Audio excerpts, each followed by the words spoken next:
Meanwhile, back here at home, a Northeastern University employee was taken to the hospital after a package exploded while that employee was opening it. Investigators are now looking for a suspect. NBC News' Ron Allen is now following the latest on that investigation from Boston. Ron, we do know that this package had a note inside. What other details can you share with us?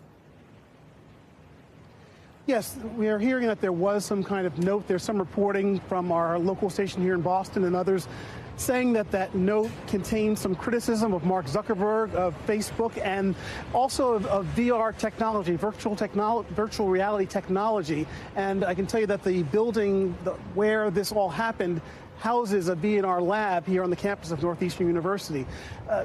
What this was, what exploded, why is unclear, and investigators are still trying to piece together the details as we are. The bottom line, around 7:15 last night, this all happened. Dozens of law enforcement were dispatched to the campus. There was a lot of tension, a lot of anxiety because everyone thought that there was some kind of a bomb that had gone off. But we now know that there was no bomb residue found in this device, in this package. And we also know that it was something called a Pelican case, which is, if you don't know, it's a case like this. Now, we don't know whether the one in question was bigger or smaller, but it's a tightly sealed case that's used to carry very sensitive equipment like our camera gear or lights and so forth. And it seals airtight and watertight.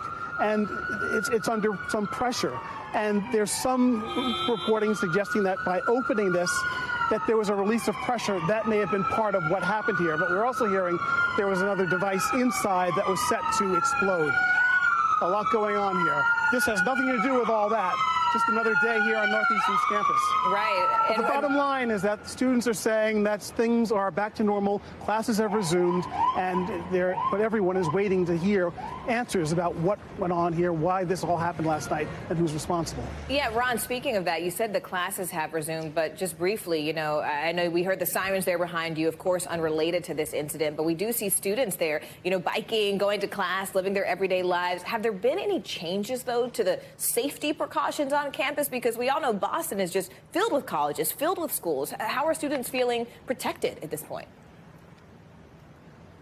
Most of the students we talked to said they feel fine today. There's a little anxiety, a little tension. Some were saying that they didn't know a lot of information fast enough last night from the university. We've not heard more from the university this morning. They and law enforcement, Boston Police and others have said that this campus and all these campuses are safe and secure. Classes have resumed, although one student did tell us that one of her professors offered a virtual option today if anyone felt uneasy about coming into class. But things are back to normal as the investigation continues. All right, NBC News correspondent Ron Allen there following the story from the beginning. Ron, thank you. Thanks for watching our YouTube channel. Follow today's top stories and breaking news by downloading the NBC News app.